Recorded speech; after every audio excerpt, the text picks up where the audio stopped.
I looked for structured discussions that students could be the center of and basically be the sage on the stage. We really have to look for the type of discussion pieces that will allow students to dig deeper into text. Majority of these are text-based, and I always want to make sure that we're looking at that first, in addition to making sure that people are able to align standards to the tasks that we're putting in front of them. The first thing we're going to do is kind of like a little gauge to let me know where you are. On that wall right there, I have a scale, and we all know that we are in the process of utilizing various types of scales on a regular basis. I like that one to give me a visual where it has this heel showing 1 through 4, your comfortability with structured discussions. So I would like for you to go and take a dot and put your dot up there, so that helps me to kind of frame my work as I go through this day. So if you would, please take a moment and go and grab a dot. I'm asking if you're comfortable doing it, because as it was just pointed out, there's this thing called discussion, and it could be chaotic, it could be structured. We want to make sure we're thinking about it being structured. And Ms. Keith was serious. Yeah. Today you may even learn of some that you'd rather use instead of the ones that you've been doing previously. We always want to think about what we're putting in front of our students and making sure that it is the best possible tool that we can put in front of them. So today our objective is to promote strategic discussions, also structured, but I like to use the word strategic. I'm going to be using some synonyms that I think help us to hone in on the fact that there has to be a plan. And we have to make sure 100% all the time that there's a plan in place before we really get into these discussions. Now, things will spark off in your classroom that you don't expect. You might be doing something, it wasn't a day that you had a discussion plan, but something happens and you go with it. But even at those times, if structured discussions have happened, your students still have a framework of how it should go. And that's really what we want for students to be empowered, honestly, to be able to have these types of discussions in your classroom without you even having to tell them to do it. And it's something that becomes authentic, and it's happening, and you're just standing back enjoying it and just loving it. So we want to make sure that we help them to understand how to apply that critical information from a more strategic and critical way of doing things. So with our scale today, I went with a 2, 3, 4. I did not want to go with the 1 because I believe that everyone has heard of discussions. Is there anyone who has not heard of discussions before? Because we have them all day, every day, whether they are wonderful or not, or even engaging or not. We have them all day. So what I'm hoping that you will get out of this today, for a 2, 3, and a 4, looking at this, someone today might just be introduced. Our 3s, we're going to explore these strategies. And then our 4s will be able to then purposefully facilitate these strategies in our classrooms. So there are a lot of different levels that we have to think about when we think about the scales that we're putting in front of our students, and of course what we want to see happen with those. Of course, with any good training, we have to have some norms. So take a moment and look at those norms.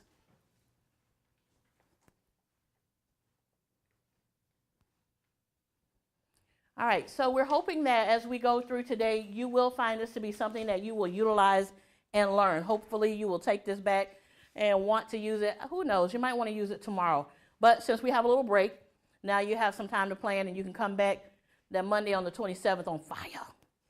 All right, so norms, also good thing to use when you're getting ready for structured discussions. Whether you call them norms, directions, to-dos, or this is what you better do. You want to make sure we set up a basis that students know what to do and your expectations. So I want you to take a moment and just turn and talk to your neighbor. Everybody have a neighbor, or make a trio. Who is doing the talking in your classroom? And how can we make sure the accountable talk or learning is student-centered? Take a moment at your tables and discuss that, please. It's like they ask me questions before I need it. Something that you heard, whether it's a concern or an obstacle, something that you heard regarding our turn and talk. So let's start over here. Well, you know, I talked about one of the challenges, and we said that one of the challenges, of course, is when they go way off topic and it's too noisy and it's chaotic and it doesn't seem to have an end or, in sight, but the challenge that I had was when you have a group that won't engage.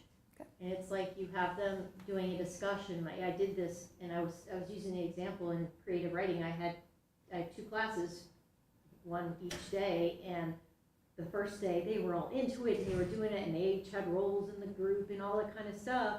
And the second day they just sat there. Like, get different. All right. So things that we have to think through.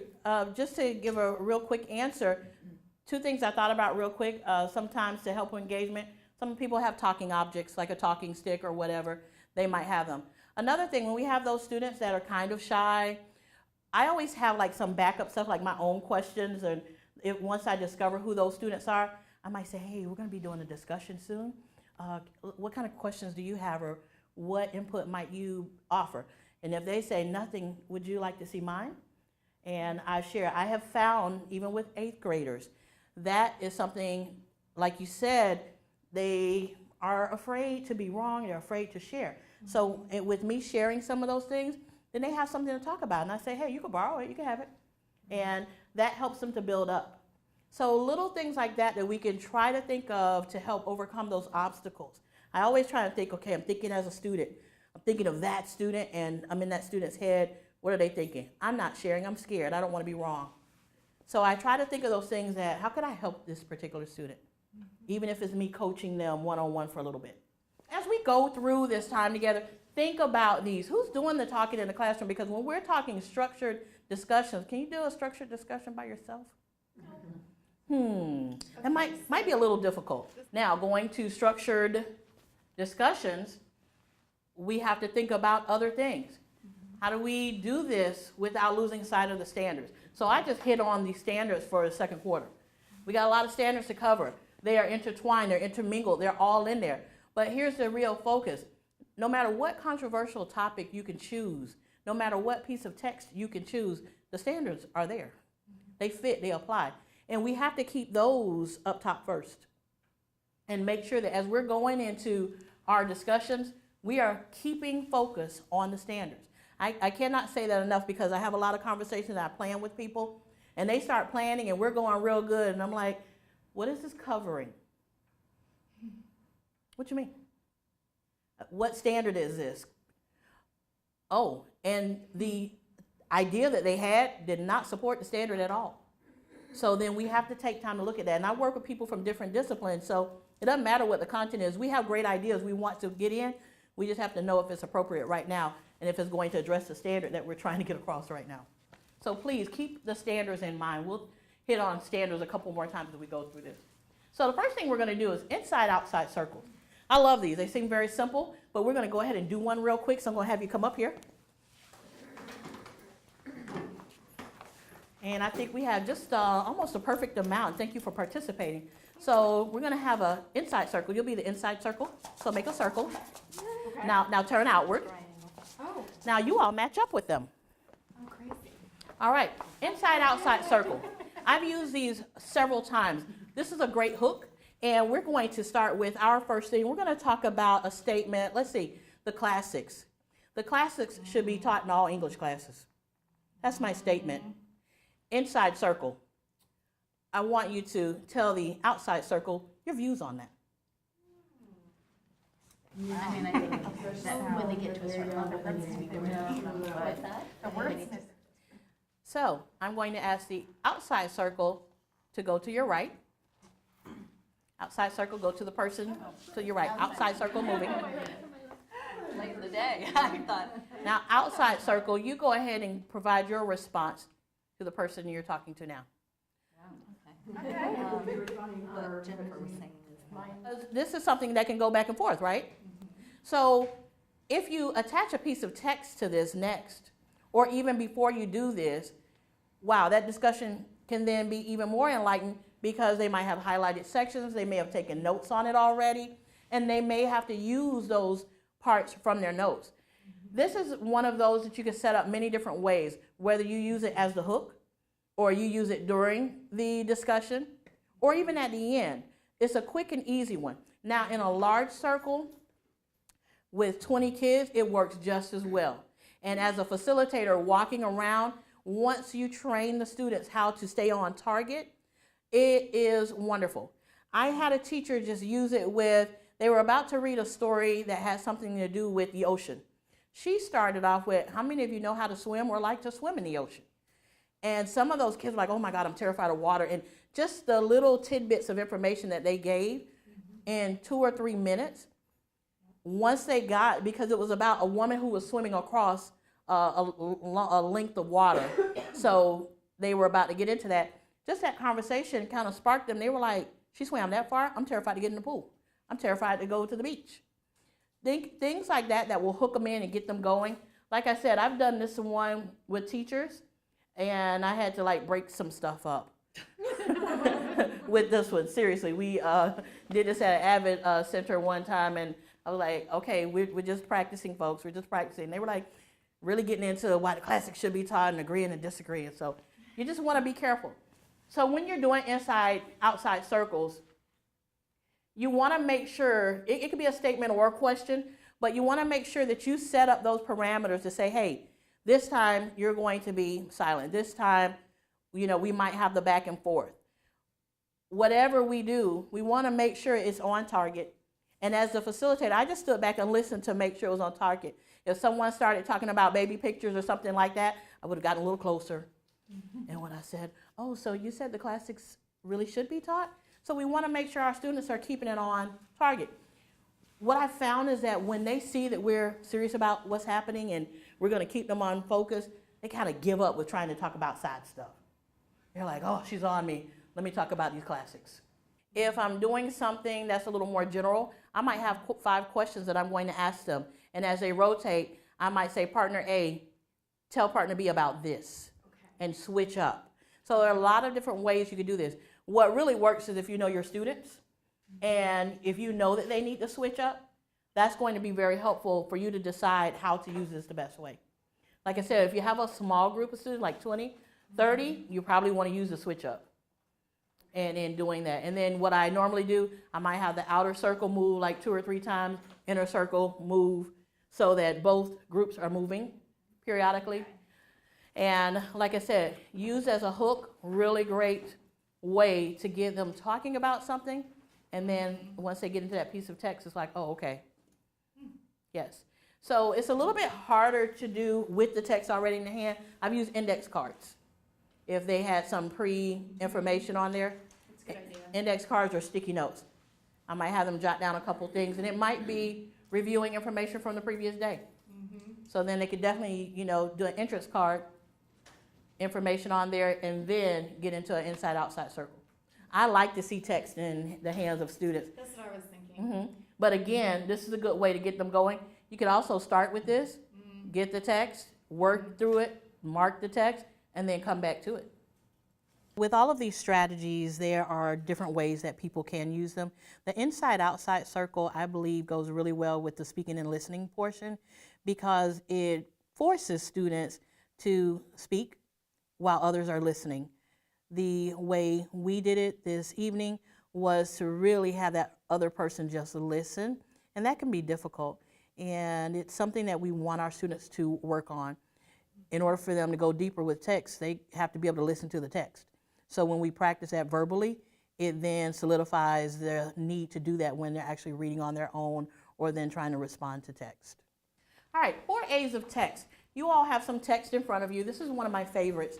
I learned this a couple years ago. We had a huge push of using text-based protocols in the district, and this is one that I have kept up to with quite some time. So what you have in front of you is the set of directions. You also have a graphic organizer. There are 2 on there because I know teachers don't like to write on their copies. But we also have sticky notes if you want to put those on top of them. And then, of course, we have a piece of text. With the 4 A's of text, as I said, it's a text-based protocol. I chose a piece of text that's, while informational, but a little fun. I've used this even with 8th graders and 9th graders. And surprisingly enough, they knew quite a bit about credit cards. Who knew? Had some 8th graders who had credit cards. Okay. Yeah, they had a lot of information. I was like, hey, who knew? So with this piece, the 4 A's of text is really to get students into it. And it truly is. When we say 4 A's, we're going to, if you look at the direction sheet, we have assumptions, agree, argue, and aspire. All right, let me go on record and say it doesn't matter if it's the 4 something of something, okay? If you're doing the 4 literacy terms of whatever, it's okay.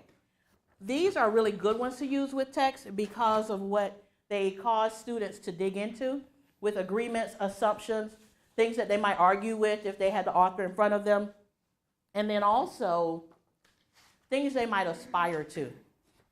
So I'm going to ask you to take a few minutes to text mark. We're going to practice using the 4 A's of text with this short article that you have there. You have credit card heaven. Now, with students, what I would normally have them do is to read the text themselves and then highlight, mark the text. The graphic organizer then is to be used after because I don't want them to multitask. I also want to be careful not to give them too many directions so they're trying to do a search and find. All right? So the graphic organizer is to be used after they've read the text and then marked it. When you look at the text, you'll see I have a professional development piece that I've already highlighted. I believe I've already put down the first part of how I would do this in a class. So if you'll look at this credit card heaven, in a classroom, if I were doing this with students, I would have them count off and mark the paragraph so that when they get ready to discuss, they already have a reference of how they can get back to that piece of text. So let's go ahead and mark off the rest of this. You'll see that I did 1 through 4. When I'm with students, I ask them to say the first word of the next line so that we can make sure that everyone has them marked the same way.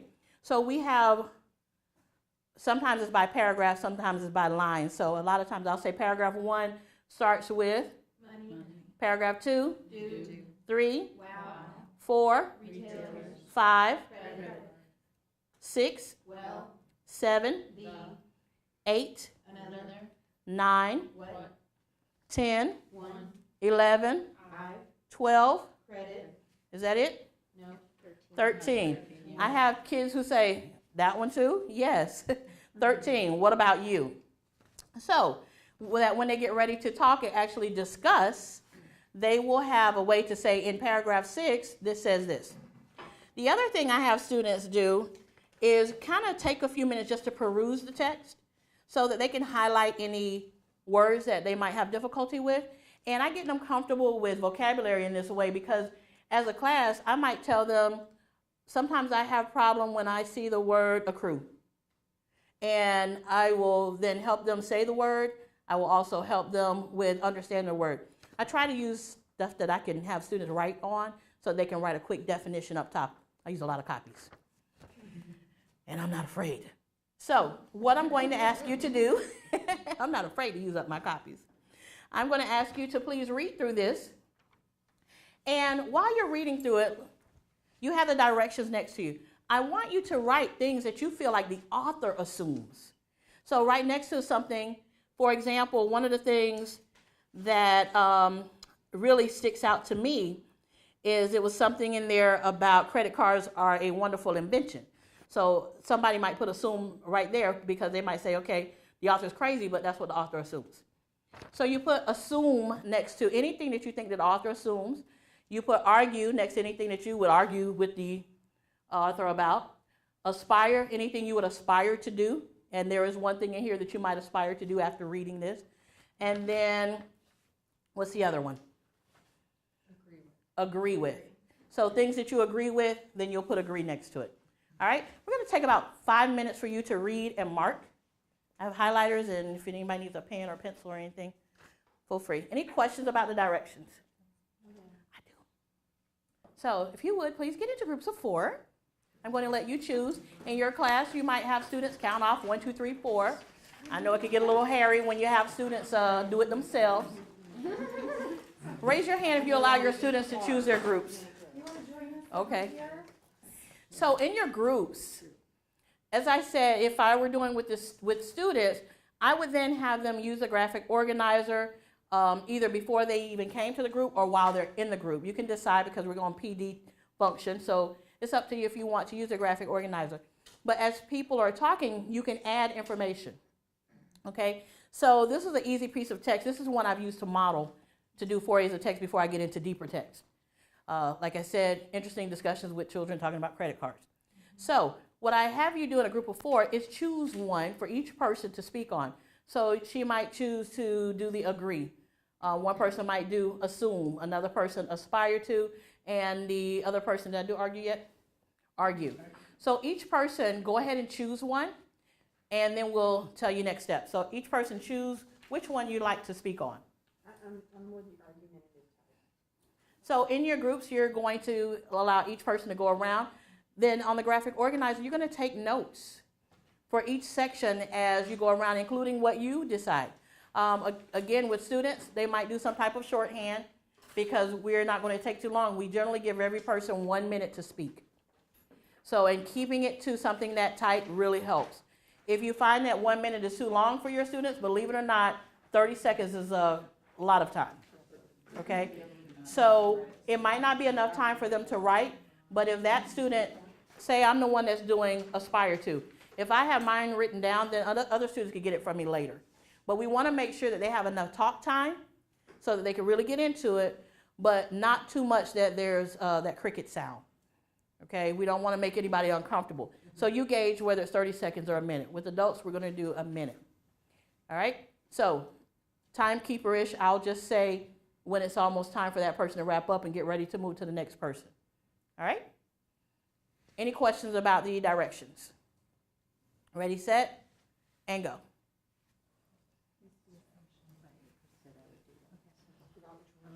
You might be assigned the agree part, but then she said something about arguing. You're like, huh, yeah, I saw that too.